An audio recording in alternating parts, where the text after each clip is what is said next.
Hello guys and welcome back to the We Do Cool Shit podcast. I'm Brie. I'm Mitch. And we're here for our third episode. Already? I know, it's gone fast, right? Oh, man. So much fun though, and the feedback's been so great. I think people are really enjoying coming behind the scenes a bit more, learning about the journey, hearing about what's coming up. It's fun. I like the side of other businesses too when they post this sort of stuff, so I'm into it. Yeah, 100%. No, and I've enjoyed chatting, you know, like we want people to get a bigger picture of what audiology is and what we do. And I think even more exciting is like this will progress into bringing guests on here. So I'm really excited for the next artist that we tour. We're going to rope them in. Yes, and we've got some absolutely massive artists coming our way. So keep an eye out, guys. But on today's episode, what we're going to talk about is a little bit of an update on audiology because we've just had our BRU-C and KANINE tour, which was so much fun. So we'll talk about that. We'll also talk about some shows we've just dropped, some massive shows coming up to add to the list. And then also I want to dive into a little bit more about your other business ventures because there's a fair few. There's a few. I'm sure you just see them pop up and you're like, what the heck? Yeah. What is he doing now? I know, I'm like, oh, come on. Like, even I was chatting to Azal the other week and she's like, Mitch has done this. And I'm like, oh my goodness, another venture. Love it. Keen, how good? Oh, I'm into it. So we just toured BRU-C, KANINE and Disrupta. 3 shows, 3 days. It was such a good tour. It was awesome. You got to see more of it than I did, which is the reality of sort of having a baby now, you know. But I was at the Auckland show and I just thought the vibe was immaculate. I really liked Lily World as a venue, to be honest. I mean, obviously the weather played a part, but I felt like the whole, it's like semi-intimate, but just everywhere you look, you know, there's something going on. Luke nailed the production. All the sets were amazing. So, I mean, what more could you ask for? We're pretty lucky at Audiology with the weather, I feel. Like it was April when we had the show. This deserves its own podcast. It really does. So someone said to me, they're like, someone needs to study the run that you've had because I think in 3 years, and I could be corrected here, but I think in like 2 or 3 years, it's rained for 10 minutes at Carl Cox or something. Like that was no way. Yeah, we just have never, even the Queenstown Mardi Gras 3 to 4 years ago, it got cancelled because of like torrential rain. The night before, on the day, Bluebird. No way. So we had to cancel the show, but on the day of the show, Bluebird, which is a whole nother story. But yeah, it's just been this crazy run. I don't know how, because it is uncommon in New Zealand, obviously. So uncommon. And to have shows in like that March, April time when the weather starts to turn a little bit, I was nervous, but I did all 3 shows. So we had Auckland Friday night, Christchurch Saturday, Wellington Sunday, full sun, every single show. Really? Yeah, it was so good. I didn't think I knew that. We're going to send you around. You're replacing me now. This is perfect. I had the best time and like just being amongst the vibe of a tour. Everyone is just such good energy. Everyone's so happy to be there. And you really get to know the artists away from just who they are on stage. Yeah. Like at the end of the 3rd night, so it was after Wellington, we ended up getting KANINE up for karaoke. Oh, no way. Yeah. Oh, awesome. That was so cool. And that was just bizarre because of how long I've done, you know, drum and bass. But that was the first time I met KANINE. First time you met him? No way! Yeah. Which is so interesting, eh? I was like, bro, like let's play some golf when you get over here. Yeah. Like, and it's kind of like, whoa, there's not many artists at that level in DMB at least that we haven't run into. So I was like, this is really cool to meet someone new and and meet Disrupta properly. But I mean, obviously we've toured BRU-C a few times, so yeah, it was just a cool. I really enjoyed that tour and really enjoyed sort of the diversity between the acts. I think everyone really appreciated the triple header, but all slightly different in terms of, you know, the genre switch. So vibe. Yeah, it was so good. And I remember coming into the green room being like, where's Mitch? I had like a question for you. And it's so nice to watch.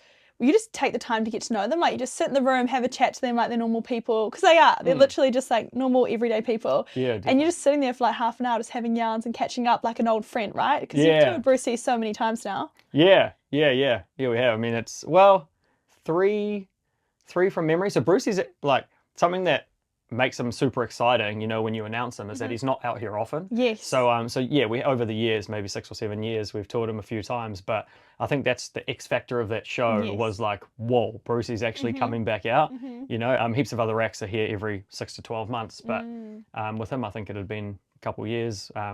So awesome to have him here. Yeah, the vibes were so good. And like even in Christchurch, we had the stage was quite close to where the punters were. So it was like not much of a gap at all. Oh, true. And there's just one point I went up to the stage to do some videos and everyone is on shoulders. The crowd is so into it. Like I've never seen it like that before. It was just crazy. People are so keen on him because he's just Awesome. he's a little bit different to who we usually have. Awesome. How was the flow in Christchurch? Because I mean, I wasn't there to witness it, but I think it was one of the largest shows we've ever done at Cathedral Square, right? So good. Yep. Actually, a lot of space out the back. I said to Luke, I was like, Luke, I reckon we could do another 500 in there. Oh, good. You remember he was a little worried. That's why I asked. Yeah, he was super nervous because that sold out like a week prior. Yeah, exactly. And it's that balance, of not wanting to overcook it. Yeah, exactly. And make no sure that one's ever done it before. It's like you're the first people putting that amount of people in the venue. Yeah. If you mess it up, people are going to have a bad time and not want to come back. Exactly. And we're doing a lot of stuff at Cathedral Square, and we want it to be, to me, it like is the premium experience, right? Yeah. In the center of town, so we want to make sure it's a venue we can continue to use. Oh, it's so easy. How do you go about booking the venues? Is that something like a big consideration for you when you bring in an artist? Yeah, huge. I mean, obviously our goal is to like keep it unique and exciting and do different things, but the reality is like there are limitations, especially if you're outdoors. So part of Luke's role is, well, I sort of said to him a couple of years ago, like, go out and just find as many cool, unique options for us that are like anything from 2,000 cap to 10,000 cap, but let's just have a whole bunch of venue options that we can just, as soon as we find the right artist, we can figure out the right show for them and the right venue placement. So, that's the case of often it's asking the councils, like, where are any greenfield sites? Like, and then a new one will pop up and it's cool. You'll find often that we're doing them first and then they become, like we do move around, but we'll try something, prove it works, and then other promoters will start to go into that space. And and it's cool. And yeah, like I said, the goal is to keep it fresh, but obviously it's tricky at times. Yeah, totally. And even Brewtown, that was only my second time going out there. So I went there for Carl Cox earlier this year, and then I was there again for BRU-C. What a unique venue. That's so cool. It's so trippy. Yeah. And that's a perfect example of, that wasn't through council, but it was, we had the meeting, and so Anna from admin used to work at Brewtown. I don't know if you know that whole connection. No way! Yes, that's how we originally met her, which is so cool. So we basically had to convince them that, hey, like, give us a go. Like, I know it's drum and bass. I know it's not your usual market. Give us a go. And they did. And I think they've never looked back. Like, we got such a good relationship with them. But I think we had to show them that we can run these shows without it being absolute. It's chaos, but in like a controlled chaos. And so I think we're just fortunate to have access to that venue. And as you saw, have you seen the big field outside? Yes, so huge. So we've got a show coming up next year that'll go into the massive field. No way. Which will be another new thing for us because we've only used the marquee. Yeah, crazy. It was such a cool venue, and like the fact it's even weatherproof as well. Like the sun was out, so it was a beautiful day, and you felt like you were still outdoors and enjoying that atmosphere. But then if it was bucketing down, we would have been safe. Yeah. Oh, exactly. Murphy's Law, though. Oh, you've got the cover? Perfect. You don't need it. And Wellington's the one place where you think like, I mean, look at high tide. 3 years in a row. Oh my goodness. We have had perfect weather for high tide. Touch 3 years in a row. So I don't like talking about this too much because I'm going to jinx it. No, you're not. But there was one that had forecasted full-on thunderstorms, and like I remember everyone was freaking out. They're trying to pack in. In the morning was like gale force winds and rain, and and then it just gets to the afternoon. It just went full.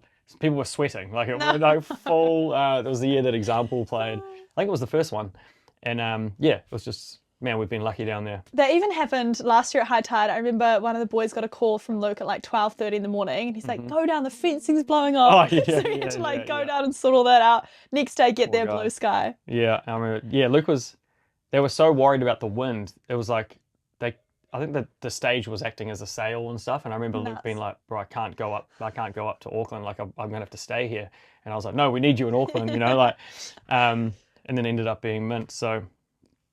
What a run. What a run. And may it continue. How good. Exactly. No, the tour was so much fun, and it was so cool to meet the artists and hang out with them afterwards and take them around and show them up in New Zealand. So looking forward to the next one. Awesome. For us, which is Motionz and Hedex. Yep. How good. Another 2 massive D&B acts. Heck yeah. No, perfect flow on of obviously very happy with that tour, and now Hedex and KMO, both of them bringing their signature shows, so like Kamo doing his crowd control, which was created in New Zealand, and like something that he's truly passionate about, and we are, you know, the concept of the show, and then Hedex bringing like My Home is the Rave properly for the first time here. Yeah, I mean, couldn't be happier with that, eh? Both tours looking like they're going to sell out. So selling so well, like Motionz Christchurch and Auckland shows especially pumping. Like the numbers are insane. Yeah, yeah. No, honestly, it's going to be equally as impressive as the last shows. And something that we have just dropped, something very, very exciting, Black Box 2.0 with Netsky. Wow. How good. Unreal. The hype off the last show is just so silly. I remember being so gutted that I didn't make that one. I know, and it was, and I remember saying this. I was like, normally I can miss a show, and I'm, you know, afterwards it's all good. Like we have 150 shows a year. I can't get to all of them. But that one in particular, like waking up to these messages of like, dude, you missed the best show we've ever done. I'm like it's just, you know, when you have this, firstly, I was having a baby, so like that, fair enough. You're allowed to miss it for that. Yeah. I was like a month off. I think Azelle was a month away from giving birth, but so I played it safe, and I'm glad I did. But now we get to repeat it, and it was, yeah, honestly, I've never received so many messages about how good that show was. It was mad. Like even looking back at the videos and photos, we have a very talented team who captured it, but they could not show the scale, the level of production, and the vibe in the room was just like nothing I've ever seen before. Oh man. The video is an incredible way. So good. And so to bring it back for a second year in a row, which isn't something we do often, right? But when the demand's there, you kind of gotta go with it. Yeah, well, I think what we try do, and this is credit to Boris, is like we try, if we bring an artist back, it's like, how do we make the show different so that you're not seeing the same thing twice? You know, it's not rinse and repeat. That's never been us. And neither is this, and we'll get into that. But, you know, like Boris came out for Glasshouse, he came out for Netsky and Friends, he came out for Black Box. Now the only reason we're repeating Black Box is because I've never seen feedback like that for something in my life. So it would be silly, and it's Black Box 2.0, right? It is like, I mean, you've seen some of the drawings, and you've seen what we're doing, and I'm sure we'll start spilling the beans for everyone. But it's like, how do you take what we did and make that even more impressive? I didn't think it could be topped until I saw what's been cooking. I'm like, that is mad. It was like, I thought we had maxed out all the weight you could hang from the roof, you know, and it's just, okay, cool, now we've got to find a way to do more. It's insane. What I love, though, I feel like Boris is very creative in the way where he comes to us as a promoter and goes, I want to do something different, never before done, and something that's not just about me and my music, but it's about the production as well, which is quite rare from an artist, is it? Yeah. I think, again, like, I think Boris sort of started this trend for us anyway, as a partnership where he's always been such a loved figure in New Zealand, right? Like, and you go back the history of like me DJing, playing majority, like, I mean, Netsky was just my favorite artist for so many years, you know, before I ever got a chance to meet him or host him. So just like even going back to that, and eventually then partnering with us, and then, you know, he sort of comes back every year on average, but he's just super creative, and it's all about the fans and giving them the experience. I mean, he is dropping new music and he's staying current, which it's always, you always need both parts. But yeah, something that just excited me, and what he did with Audiology was, it was like, let's create a show, you know, and that's how Netsky and Friends, which then became everything else, Hybrid Minds and Friends, like that was a concept that we created with Boris. It was like this huge house party. And then the second time when we looked at it, well, sorry, this is after Glasshouse. And yeah, so the third time we looked at it, it was like, how do we do something that nobody expects? We've just gone from colorful inflatables. I remember saying, like, what's the opposite of that? Is it like industrial, dark lasers? Like, you know, just would that be something that grabs someone's attention? And it did. I mean, I can't even remember how it went from that to like, let's hang you from the roof, and crazy. But that's what happens in these brainstorm sessions. You know, you just hop on and everyone's throwing out ideas, and then good old Luke's got to try and make it happen. It was so nuts, hey, watching him walk onto the platform and like, obviously we've been promoting it, we'd seen the drawings, we'd done all the promo for it, but actually watching him walk up to the platform, get harnessed in. I was like, this can't be real. The secret harness, out the back. You can see it just in the video, but do you reckon the crowd knew it was a harness, or was it sort of? I have no idea, man. It was honestly the most trippy thing ever. Like, even watching him go up and watching everyone's all in sync, everyone's head just rising at the same time to look up at this platform. It's like they knew it was happening, but they were still surprised. Like everyone jaw on the floor. It was nuts. So I get to experience it this time. Yeah. I'm just going to put a GoPro on you the whole time and just record your reaction. Oh, yes. I loved, though, I actually went to Glass House as a punter years ago, and I was going through my camera roll this morning when we were talking about Netsky and having this concept discussed, and the photos and videos are nuts. From me as like 20-year-old Brie, just like filming everything, everyone's reactions, all my friends. It was crazy. Like nothing like that had been done before with the rotating stage, and it was insane. Oh, awesome. I forget that you've been to all these shows. It's like you've been around. Yeah. Like you haven't worked with us, but you've been along for the journey, for the ride. One I found the other day was a night of drum and bass at studio. Oh, wow. It was me and all my friends, and it had the logo at the bottom, and I'm just like, this 19-year-old just like, getting amongst it. With the like 9 watermarks down the bottom. Yeah, it actually did. Yeah, I was like, what are all those brands? Yeah. Also did Bay Dreams the year that I went. Yeah. I think it was 2019. That as well was nuts. He was on that stage that looked like ship that we built a ship. Coolest part about that, or like the memory that springs to mind, is like we had Tyler the Creator on the main stage the same time as Boris, and obviously I was big into D&B and touring those artists, so I was like, and the pirate ship and all that, like I was so excited about that and the DJs and whatnot. But I remember thinking like, shit, they've gone head to head. Like, how's this going to play out? Yeah. And I remember just half the crowd. So I went to watch the intro of Tyler the Creator, and just watching half the crowd just all go across to Boris, and he just ended up he had a bigger crowd. It was huge. It was crazy to see because like, you know what it's like, paying for those like big hip hop headliners, you know, and I'm like, D&B's just won it again. It just shows though in New Zealand how drum and bass is just such a part of our culture and our music scene. Yeah. You go overseas and like there's obviously so many other genres that sort of trump drum and bass, but here it's like in our blood. Yeah, 100%. And it's and you can see it filtering to other countries. You know, it's always been the UK and New Zealand. Yeah. And you know, pockets of Europe, of course, but now you're like Worship's about to sell out or has sold out Red Rocks. Like, I mean, that's crazy. Just, if you told me that 3 or 4 years ago, you know, it was so far-fetched. So it's good to see it. Yeah, finally. And I think it really will just start to go from strength to strength now. People are understanding the music more, and there are people like the Worship Boys who are sort of front-footing that scene of drum and bass. You've got like faces of the genre now, which is really cool to see. Yeah, that's what it is. It's you don't want to say sort of commercializing it, but they've just approached it in a different way. I mean, and it comes right down to like the collaborations, you know, like if you see Subfocus and John Summit, that's an entire new world that drum and bass never used to live in. Yeah. And now it does, because sonically you can still have house and drum and bass and all these things work. And that's why if you look at like Mainstage Ultra Music Festival or Mainstage Tomorrowland, when I went there, it was like only EDM and you couldn't escape it, you know. And then now you see videos pop up every day of like Martin Garrix dropping drum and bass, or Tiesto, or like so that's, and I don't know, some people aren't into that, but I'm just like, that just makes me proud. It's I find that so cool. Yeah, and you're like, I've been here for years. yeah. I've been pushing this. So good. So talking about genres, I really want to bring up Marty's second release, because a lot of people loved our first release lineup, but they felt drum and bass was the predominant genre within it. But you have locked in a pretty heavy house act. So can we talk a bit about that? We have.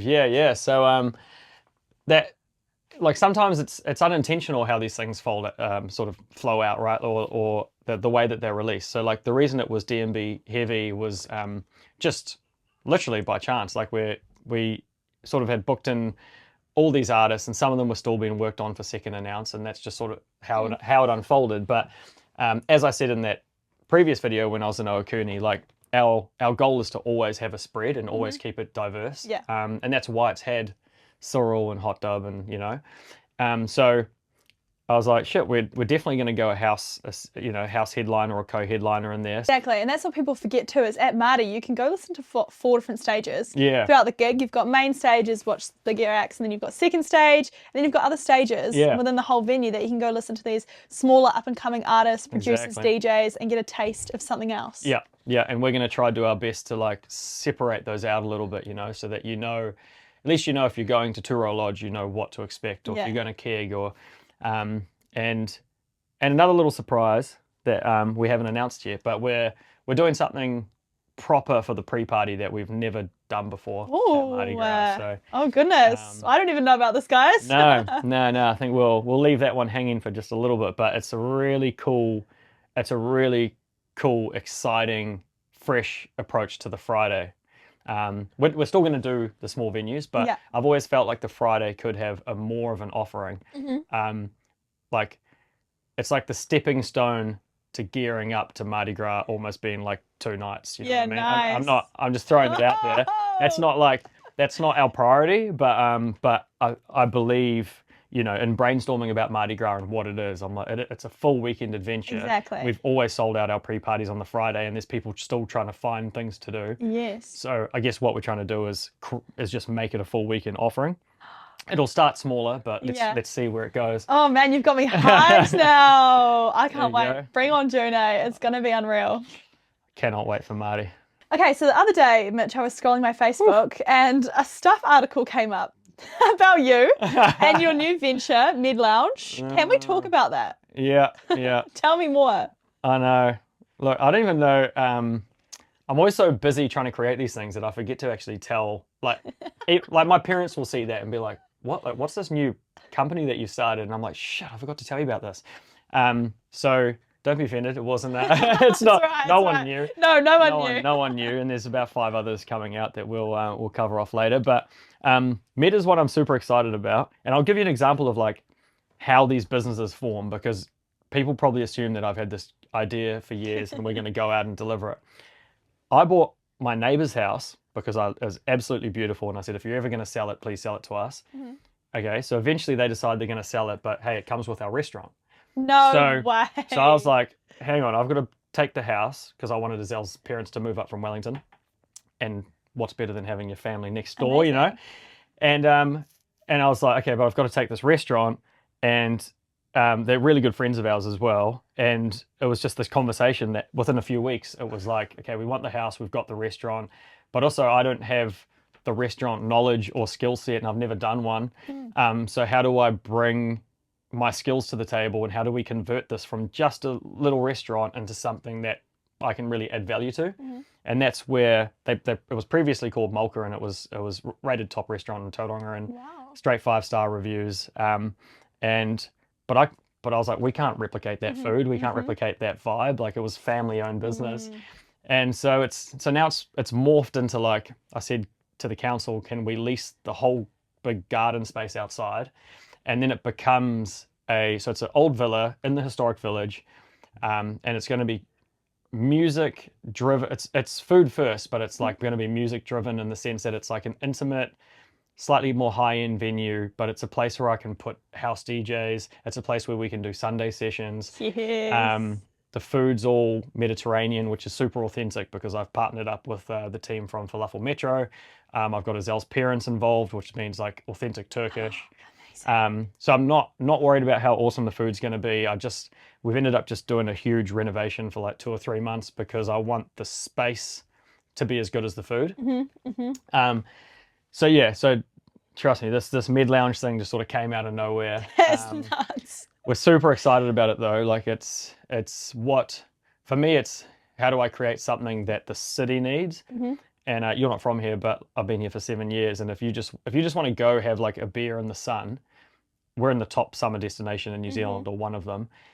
You can't, like, where do you go just have a drink or cocktail in the sun? Like, it's just something that doesn't, there's a few tables here and there, at the Mount, but there's no full on garden bar, like with all day sun. And that's what we have. So I just thought, man, at the very least, we're offering people something different. Yeah, exactly. And the fact it does tie well into your other ventures with music. Like you say, you can bring DJs in, Sunday sessions. That's where you can bring in your expertise. Yeah. It hasn't been weird for you to do hospitality now. It's like a bit of a different venture.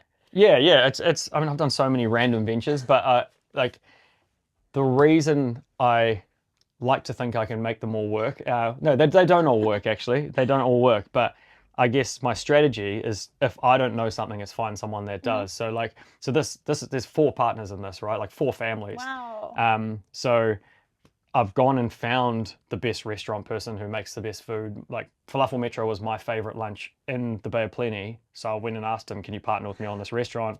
So so Tom is in charge of the food and Daria, his partner. And then we've got Artie, our chef, who was at Sugo, which I used to love.